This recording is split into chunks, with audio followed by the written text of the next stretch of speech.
Hi everyone! Magandang umaga, tanghali, hapon at gabi sa inyong lahat. Ako si Lerma Novales Sarmiento, ang writer at author ng aklat na to na pinamagatang Life in 3 Parts.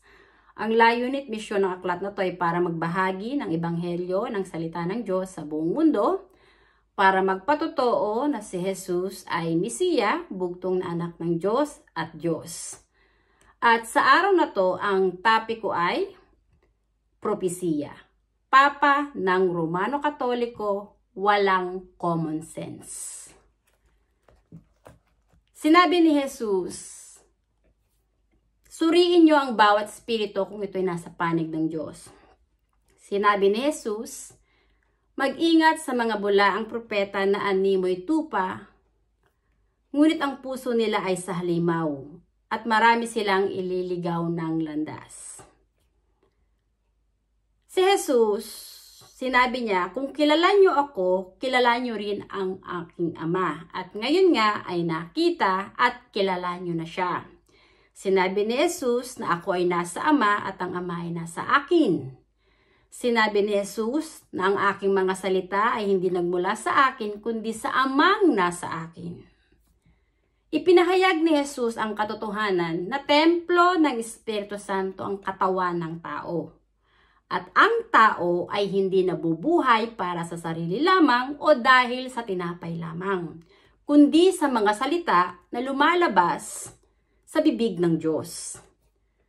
Ang ating katawan ay sagradong tahanan ng Espiritu Santo. Ang Espiritu Santo na hindi natin nakikita ng mata, ay ang siyang Diyos Ama na siyang umiiral, na lumalang kay Jesus sa sinapupunan ni Birheng Maria, na siyang nagsugo kay Jesus para magpahayag ng katotohanan at sabihin sa mga tao na templo ng Espiritu Santo ang katawan nating mga tao at dapat nating parangalan, ibigin at sambahin ang Diyos sa ating katawan. Ang Espiritu Santo na nasa katawan ni Jesus na siya ring iisang Espiritu na nananahan sa katawan ng buong sangkatauhan ay ang Diyos Ama at Amang Espiritual na siyang banal na nagsugo kay Jesus, na siyang lumalang sa ating mga tao, sa lalaki at babae, na hindi natin kayang linlangin. Sapagkat ang Espiritu Santo ang may pag-aari ng ating buhay, ang may pag-aari ng ating katawan at kaluluwa. Ang ating kaluluwa ay Espiritu na nagmula sa Espiritu ng Espiritu Santo. Para maging kaisa ka ni Jesus sa totoong iglesia ng Diyos, dapat mong kilalanin at tanggapin ang katotohanan sa mga aral ni Jesus na templo ng Espiritu Santo ang iyong katawan at ang Espiritu Santo na nanan sa iyong katawan ay ang iyong Diyos na siyang banal at amang espiritual, na siyang nagbibigay ng buhay sa sarili mo kaya ka nabubuhay at umiiral dito sa mundo. Sinabi nga ni Jesus, mag-ingat sa mga bulaang propeta sapagkat marami ang gagamit ng aking pangalan, ngunit ang puso nila ay sa halimaw. Gusto kong ibahagi sa inyo ang katotohanan na ang relihiyong Romano Katoliko, bago yan nakarating sa ating bansa, napadpad muna si Ferdinand Magellan, na isang manlalayag, noong 1521 sa ating bansa. Itong si Ferdinand Magellan ay utusan ng hari ng Espanya. Si Ferdinand Magellan ang nagdala ng relihiyong Romano Katoliko sa ating bansa. At dahil kay Ferdinand Magellan, ang ating bansa ay sinakop ng hari ng Espanya na si Philip II, na siyang protektor ng relihiyon ng Romano Katoliko. Sa banal na kasulatan, ipinagbabawal ng Diyos yung sumamba ka sa rebulto. Sinabi ng Panginoon, huwag kayong gagawa ng rebulto na inukit sa kahoy o sa bato na inyong sasambahin sa inyong lupain. Ako si Yahweh ang Diyos ninyo. Ang relihiyong Romano Katoliko na dinala ni Ferdinand Magellan, honestly, ay kulto ng mga Espanyol at kulto ng demonyong si Satanas. At dahil kay Ferdinand Magellan na siyang nagdala ng relihiyong Romano Katoliko, ang lupang hinirang ng Diyos na puspos ng kalayaan, ng liwanag, ay namuhay sa kadiliman dahil sinikil ng mga Espanyol, ng hari ng Espanya, na si Philip II, ang kalayaan at kapayapaan sa ating bansa dahil sinakop tayo ng mga bulaang propeta ng Romano Katoliko at ng hari ng Espanya na si Philip II na siyang protektor ng Romano Katoliko. Ang totoong pangalan ng ating bansa ay Maharlika. Yung pangalang Maharlika, binura yan ng mga Espanyol dahil pinalitan nila ng pangalang Pilipinas na isinunod sa pangalan ng Judas na hari ng Espanya na si Philip II, kung kaya naging Pilipinas ang pangalan ng ating bansa. Ang Espiritu Santo na nanaan sa katawan ko ang nagbigay sa akin ng kaalaman at ng karunungan para magbahagi sa inyo ng katotohanan. At sinabi ni Jesus, "If you know the truth will set you free." Ang katotohanan, ang Espiritu Santo na nananahan sa ating katawan ay ang totoong Holy Father na amang espiritual na nagsugo kay Jesus. Hindi ang Papa ng Romano Katoliko na siyang iniidolo ng maraming tao dito sa mundo. Ang gumigising sa ating mga tao sa araw-araw ay ang Espiritu Santo na nananahan sa ating katawan na parati nating kasama at hindi ang Papa ng Romano Katoliko na siyang iniidolo at sinasamba ng maraming tao dito sa mundo. Talagang-talaga sinasabi ko sa inyo, ang mga umiidolo sa Papa ng Romano Katoliko ay mga antikristo, mga demonyo na nasa panig ni Satanas, na nagmamataas at nagmamayabang sa Espiritu Santo. Hindi nila kinikilala ang Espiritu Santo sa kanilang katawan, ng Espiritu Santo, ang Diyos na lumalang sa kanila ay ang amang espiritual ng kanilang kaluluwa. Honestly, narito na tayo sa huling panahon. Ang labanan dito sa ating mundo ay Armageddon. Pag sinabing Armageddon, labanang espiritual to. Espiritong mabubuti laban sa espiritong masasama. Ang mga taong naglalakbay sa espiritu at katotohanan, na may pagpapahalaga sa kaluluwa ng kanilang kapwa, ang banal na spirito na nasa kanilang katawan, ang nagahari sa puso nila. Yung mga tao na hinihikayat kayo na sumamba sa mga rebolto, santo-santuhan, Diyos-Diyosan, sayawan nyo yung mga rebolto, kantahan nyo yung mga rebolto, honestly, mga antikristo kayong lahat. Hindi nyo tinanggap kay Jesus ang Espiritu Santo, ang Diyos na lumalang sa inyo na may pag-aari ng inyong buhay. Kaya hindi nyo nakikita ang katotohanan kung sino ang Diyos na lumalang sa inyo. Ang Papa ng Romano Katoliko, bulaang propeta, antikristo, at yan yung demonyong si Satanas na nagmamataas at nagmamayabang sa Espiritu Santo. Na hindi niya tinatanggap ang Espiritu Santo sa puso niya, ng Espiritu Santo ang lumalang sa kanya na may pag-aari ng kanyang buhay. Kaya ang Papa, walang common sense. Tama si Tatay Digong nung sinabi niya sa mga pare na tanga at walang common sense ang Diyos ng mga pare. Dahil hindi nila alam kung sino ang totoong Diyos na lumalang sa kanila, na parati nilang kasama, na nagbibigay ng buhay sa sarili nila kung kaya sila'y umiiral dito sa mundo.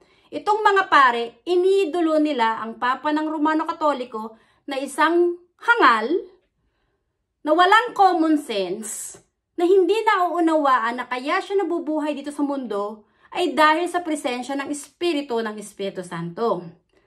Sinabi ni Jesus na may kasalanan na may kapatawaran, pero hindi ang lapastanganin mo ang Espiritu Santo. Ang mga pare, honestly dito, sinalungat ko yung isang pare. Dahil dati naman akong Katoliko, na nagsisimba rin ako sa Romano Katoliko, pero nang tinawag ako ng Espiritu Santo, maging tagapagsalita niya para magpakilala sa kanya at magpahayag ng katotohanan na siya lang ang dapat kilalanin na Holy Father at amang spiritual, hindi ako naniniwala sa mga pare.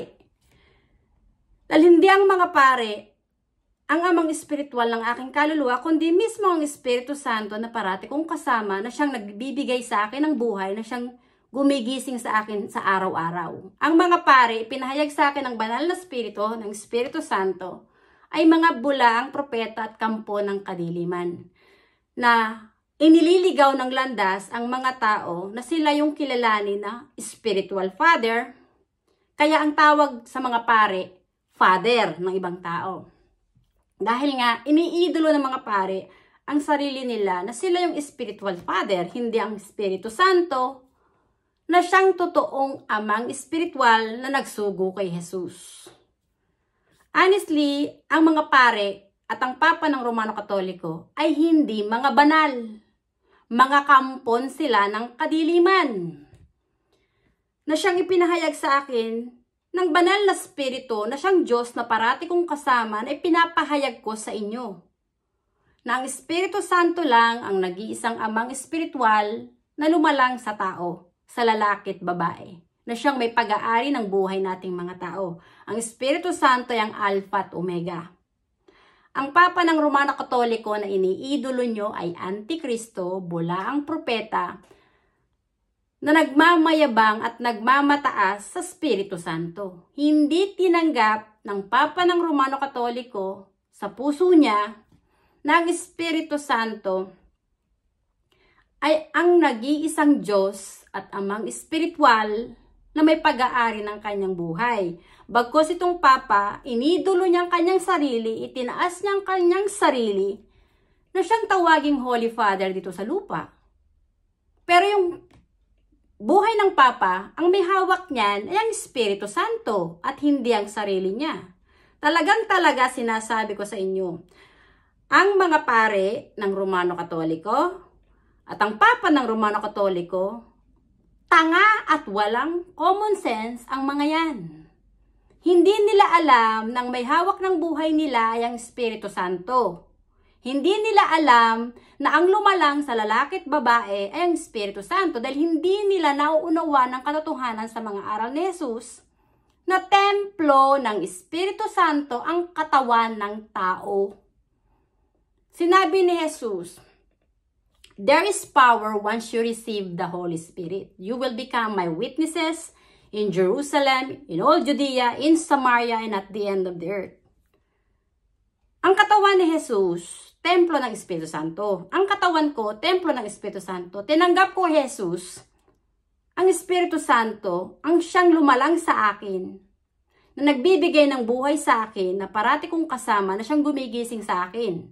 At ang Espiritu Santo rin ang tumawag sa akin para gawin ang aklat na to, para magpahayag ng Ebanghelyo sa buong mundo, para ipakilala ng Espiritu Santo na nanaan sa katawan nating mga tao, ay ang siyang nag-iisang Holy Father, na nagbibigay ng buhay sa buong sangkatauhan. Hindi ang Papa ng Romano Katoliko na isang impostor na namumuhay sa kanyang ilusyon na siya raw ang Holy Father. Pero itong Papa ng Romano Katoliko, talaga sinasabi ko sa inyo, sa oras na bawiin na ng Espiritu Santo ang kaluluwa sa katawan niya, patay ang Papa ng Romano Katoliko at tanggal ang yabang niyan. Doon sa langit, ang Holy Father, ang Holy Spirit lang. Dito sa lupa, nagmataas ang Judas na Papa ng Romano Katoliko na siya yung Holy Father. Pero hindi alam ng Papa ng Romano Katoliko ang may pag-aari ng kanyang buhay ay ang Espiritu Santo at hindi ang sarili niya. Narito na tayo sa huling panahon. Ang labanan na ngayon ay Armageddon. Labanang espiritual. Espiritong mabubuti laban sa espiritong masasama. Honestly, ang pangalan ni Tatay Digong ay nasasaad sa aklat na to. At ang Espiritu Santo rin ang nagbigay sa akin ng karunungan para gawin ang aklat na to. At dito sa aklat na to, si Tatay Digong ay isang spiritual warrior. Hindi lang siya leader sa ating bansa. May pagpapahalaga siya sa kaluluwa ng bawat tao. Kaya galit si Tatay Digong sa droga dahil ang droga ginagawang zombie ang mga tao. Tinutuyo at iniiga ang utak. At minsan, dahil nga lango na sila, hindi na nila kilala ang kanilang mga mahal sa buhay, minsan, ang ginagawa ng mga yan, pag lango na sila, dahil zombie na nga, hinahalay nila ang mga mahal nila sa buhay at pinapatay. Ipinagbabawal ng Diyos ang kainin mo ang laman at dugo ng iyong kapwa dahil mamamatay ka. Pag sinabing wag mong kainin ang laman at dugo ng iyong kapwa, ang ibig sabihin wag mong pag-iinteresan na halayin ang iyong kapwa dahil uhaw ka at gutom sa tawag ng kamunduhan at kalaswaan. Dahil yung katawan ng iyong kapwa, sagradong tahanan ng Espiritu Santo. Ang Espiritu Santo ang may pag-aari ng katawan at kaluluwa ng iyong kapwa. At kapag hinalay mo, nirape mo, ang iyong kapwa, ang una mong ginawa ng kawalang hiyaan ay hindi ang taong hinalay mo, kundi ang Espiritu Santo na siyang may pag-aari ng buhay ng iyong kapwa. Dito sa aklat na to, hero si Tatay Digong. At para patotoo, ipakita ko sa inyo talaga ang totoo. Na narito yung pangalan ni Tatay Digong. President Rodrigo Duterte. Ang nagbigay ng karunungan sa akin para gawin ang aklat na to ay mismo ang Espiritu Santo rin na nanaan sa katawan ko. Na siyang kinikilala kong Holy Father. Sinabi nga ni Jesus, tanging ang anak lang ang nakakilala sa kanyang ama. At tanging ang ama rin lang ang nakakilala sa kanyang anak. Ako, honestly, kaya ako sumulpot dito sa mundo, yung katawan ng tatay ko at katawan ng nanay ko, parehas din yung templo ng Espiritu Santo dahil pinahayagan ni Jesus, templo ng Espiritu Santo ang katawan ng tao. Ang magulang ko kaya umiiral ng bubuhay dito sa mundo dahil sa presensya rin ng Espiritu Santo. So, ang Espiritu Santo, pinagbuklod yung nanay at tatay ko. Kaya ako nabuhay at sinilang dito sa mundo dahil ang Espiritu Santo ang bumuo sa sinapupunan ng aking ina, kaya ako'y nabuo sa sinapupunan ng aking ina. Yan ang katotohanan na pinapahayag sa akin ng Espiritu Santo. Lahat tayong mga tao, traveler lang dito sa mundo. Ang may pag-aari ng buhay natin ay ang Espiritu Santo. At ang Espiritu Santo lang na nanaan sa ating katawan, ang dapat lang nating kilalanin na ating amang espiritual, Holy Father, Diyos, na dapat nating sambahin at ibigin ng higit sa lahat. Dahil siya yung lumalang sa atin, na may pag-aari ng ating katawan at kaluluwa, na siyang gumigising sa atin sa araw-araw at nagbibigay ng buhay sa atin. Hindi yung mga bulaang propeta ng Romano Katoliko, hindi yung mga pare. Ang mga pare ay mga tanga, stupid, at walang common sense. Hindi nila alam na ang kanilang katawan ay templo ng Espiritu Santo at ang Espiritu Santo may pag-aari ng kanilang buhay at hindi yung kanilang iniidolo na Holy Father, yung Papa nila. Ang Papa nila ay tanga at walang common sense. Tama si Tatay Digong.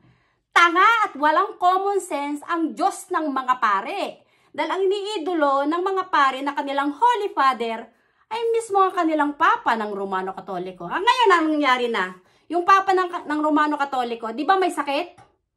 Yung iba, nagbibigil pa. Bakit sa tingin nyo pagagalingin ng Holy Spirit yung Papa ng Romano Katoliko? Ay malaki nga ang kasalanan ng Papa ng Romano Katoliko. Dahil kinalaban niya ang Espiritu Santo. Inidolo niya ang sarili niya na siyang tawaging Holy Father. Ang Papa ng Romano Katoliko, bilang na ang araw noon. At kapag namatay yun, hindi makakapunta sa langit. Dahil sa langit, ang hari at ang Holy Father, ang Holy Spirit lang. Ang Papa ng Romano Katoliko, babagsak yan sa impyerno. Walang mga bulaang propeta na nakakapasok sa langit. Dahil hindi nyo kayang linlangin ng Espiritu Santo na siyang Diyos na may pag-aari ng inyong buhay. Mag-repent na kayong At kayong mga ulupong, kayong mga pare, tanggalin nyo na yung mga abito nyo dahil hindi kayong mga banal. Ang Espiritu Santo lang ang banal na dapat nyong sambahin. Ibigin at kilalanin na inyong amang espiritual at nag-iisang Diyos. Dahil ang Espiritu Santo ang lumalang sa buong sangkatauhan sa pamamagitan ng kanyang espiritu at ang Diyos ay espiritu. Kaya sinabi ni Jesus na yung mga mananampalataya na ninanais ng Diyos ay yung mga taong naglalakbay sa espiritu at katotohanan. Ang Espiritu Santo ay ang Diyos na siya ring espiritu ng katotohanan. Ang Papa ng Romano Katoliko, sinungaling, bula ang propeta, impostor, antikristo, at nasa panig siya ng demonyong si Satanas na nagmamataas at nagmamayabang sa Espiritu Santo. Totoong totoo ang sinabi ni Jesus. There is power once you receive the Holy Spirit. Totoong totoo ang sinabi ni Jesus. Na ako lang ang daan, buhay, liwanag at katotohanan, at walang sino mang makakalapit sa Ama, kundi sa pamamagitan ko lang. Kay Jesus ko tinanggap ang Espiritu Santo. Ang Espiritu Santo rin ang nagpakilala sa sarili niya para makilala ko kung sino ako at bakit ako umiiral dito sa mundo. Ipinahayag ng Espiritu Santo mismo sa sarili ko, sa puso ko, na templo niya ang katawan ko. At ang Espiritu Santo ay ang aking amang espiritual na siyang ama ng aking kaluluwa. Hindi ang mga pare ng Romano Katoliko, lalong hindi ang Papa ng Romano Katoliko. Walang tao na nakahihigit sa Espiritu Santo. Dahil bawat katawan nating mga tao, ang may hawak ng buhay natin ay ang Espiritu Santo lang. Ang Papa ng Romano Katoliko ay bula ang propeta, antikristo, at walang common sense ng Espiritu Santo ang may pag-aari ng kanyang buhay. Kaya hindi nyo dapat iduluhin ang Papa ng Romano Katoliko dahil ang Papa ng Romano Katoliko, kapag inidolo niyan, ilalayo nyo mismo ang puso nyo sa Espiritu Santo. At kapag namatay na kayo, hindi kayo maliligtas ng Papa ng Romano Katoliko na inyong iniidolo dahil sa puso nyo, tumalikod kayo sa Espiritu Santo. Hindi nyo kinilalang Espiritu Santo sa puso nyo na siyang may gawa ng inyong buhay. So, hindi kayo patatawarin ng Espiritu Santo. Hindi rin kayo kikilalanin ng Espiritu Santo na anak niya. Dahil hindi nyo siya sinamba na siyang inyong Diyos at amang espiritual.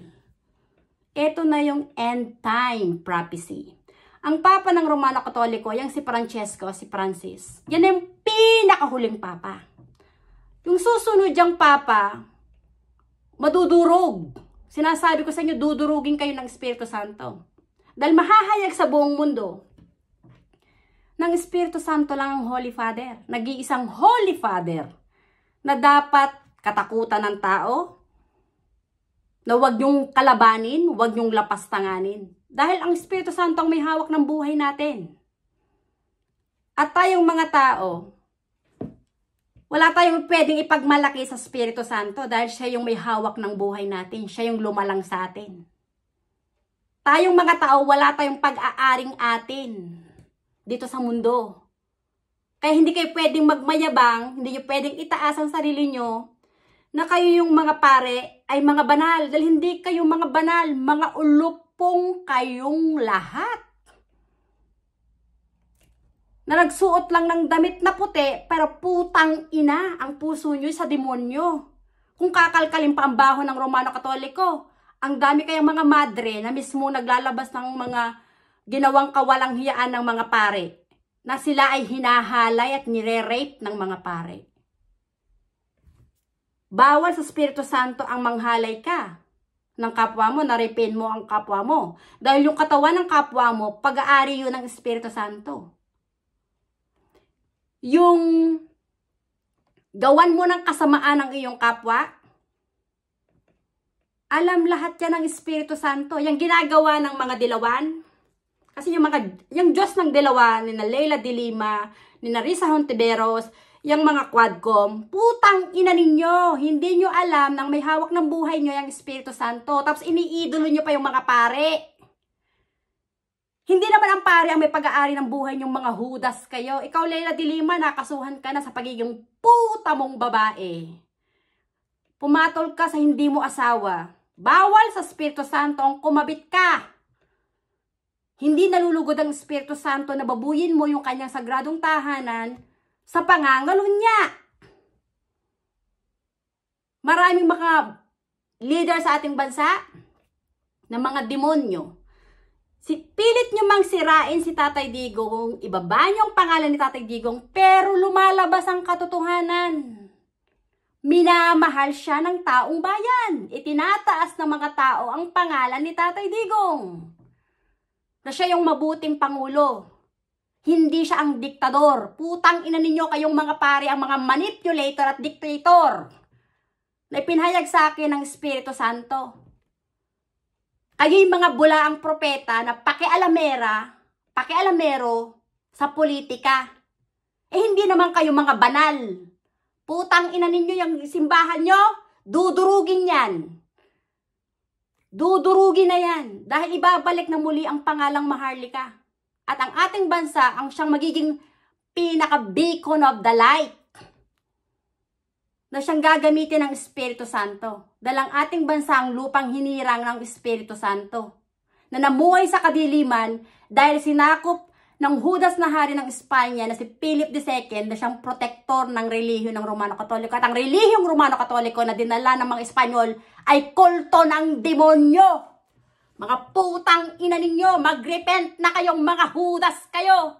Dahil pag namatay kayo, hindi kayo patatawarin ng Espiritu Santo. Galit ng Espiritu Santo sa mga demonyong katulad nyo. Kayo ang lulupigin ng Espiritu Santo dahil kayo yung mga Judas, mga bulaang propeta, mga kampon ng kadiliman. Kayo, Leila de Lima, babagsak kayo lahat. Lumayas na kayo sa inyong posisyon. Ikaw, Bongbong Marcos, makinig kang Judas ka, putang ina mo. Yang katawan mo, templo yan ng Espiritu Santo. Ang Espiritu Santo may pag-aari din ng buhay mo. Putang ina mo ka, Bongbong. Ang dami mo nang ginagawang kawalang hiyaan, ayaw mo pa. Talagang ginagalit mo, hindi lang ang Espiritu Santo, kundi ang taong bayan. Bawat katawan ng taong bayan, templo ng Espiritu Santo yan. Na niloloko mong putang ina mo ka, Bongbong. Mag-resign ka na. Huwag mong hintayin na dumating ang panahon na ang taong bayan, dumugin ka at durugin ka. Dahil talagang babangasan ka ng mga tao. Kung babangasan ka, durug-durug ang mukha mo. Mag-repent ka na. Bumaba ka sa posisyon mo. Hindi ka nararapat mamuno. Sinasabi ko sa'yo, galit na ang Espiritu Santo, galit na rin ang taong bayan. Dudurugin ka talaga. Sinasabi ko sa'yo. Kayo mga Judas, mga pare, putang ina ninyo, tanggalin niyo lahat ang inyong mga abito. Hindi kayo mga banal. Yung papa nyo na yan, na si Francesco, hindi yan banal. Judas yan. Wala yang common sense. Tanga yan. Hindi niya sinasamba ang Espiritu Santo, ang may pag-aari ng buhay niya. Ang Holy Spirit lang, ang Espiritu Santo lang, ang totoong Holy Father. Etong aklat na to ang magpapatotoo na si Jesus ay Mesiya, bugtong anak ng Diyos, ng Espiritu Santo, at ang Espiritu Santo lang ang Holy Father. Itong aklat na to, kalat na sa iba't ibang panig ng mundo. Dito sa aklat na to, hero si Tatay Digong. Yung putang inang double-minded na matanda na si Juan Ponce Enrile, putang ina mo Enrile, nandito rin yung pangalan mong Judas ka. Pakita ko para makita mo. Ang pangalan mong hayop ka, naririto din.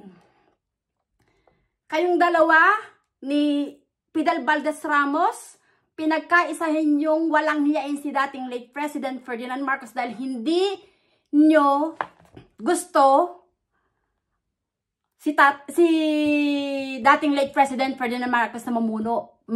Mga Judas kayo. Enrile, buti na lang patay na yung putang inang si Pidal Valdez Ramos, naglalangoy na ang kaluluwa ng hayop na yun sa impyerno dahil hindi naman yung pinatawad ng Espiritu Santo. Andito ang pangalan mong Juan Ponce Enrile, putang ina ka. Juan Ponce Enrile.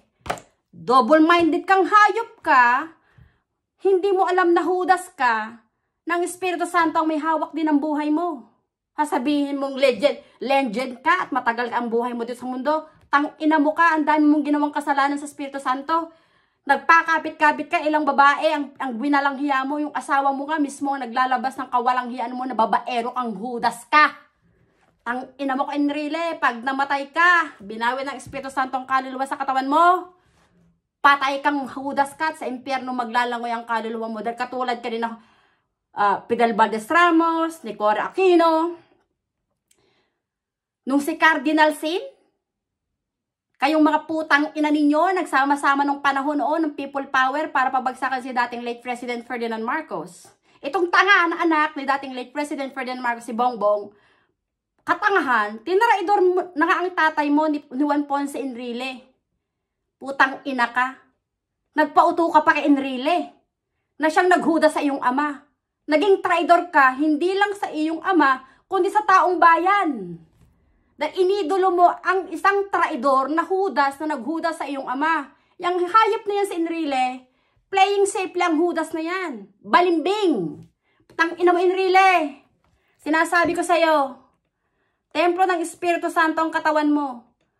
At babawiin din ng Espiritu Santo ang katawan mo at ang kaluluwa mo maglalangoy yan sa impyerno. Dahil yung lahat ng kawalang niya ang ginawa mo sa Espiritu Santo at sa kapwa mo, kay dating late President Ferdinand Marcos, pagbabayaran mo yan sa Espiritu Santo na siyang Diyos na may pag-aari ng buhay mo. Putang ina mo ka.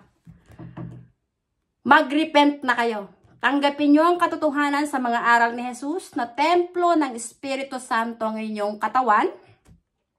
At tanging ang Espiritu Santo lang na nanaan sa ating katawan ang dapat nyong kilalanin na inyong Holy Father para patawarin kayo ng Espiritu Santo at ang inyong kaluluwa ay huwag mamatay gawa ng kasalanan. Ang kasalanan ay kamatayan. Kapag kinalaban mo ang Espiritu Santo, nagmataas at nagmayabang ka sa Espiritu Santo, hindi lang katawan mo ang mamamatay. Mamamatay din yung kaluluwa mo. Yung kaluluwa mo mahihiwalay sa Espiritu Santo.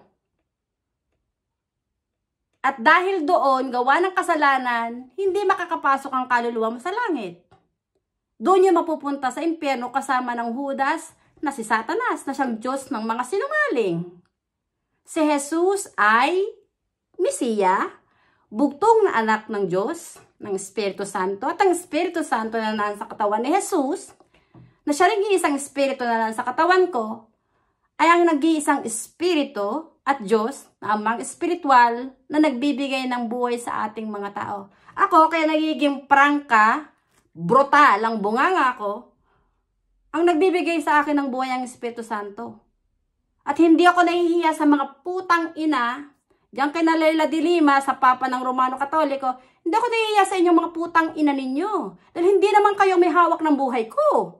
Ang may hawak ng buhay ko ay ang Espiritu Santo, na siyang tumawag sa akin para gawin ang aklat na to. Hindi kayo, mga ulupong kayong lahat. Maraming salamat sa inyong pakikinig at hanggang sa muli. Bye! Thank you!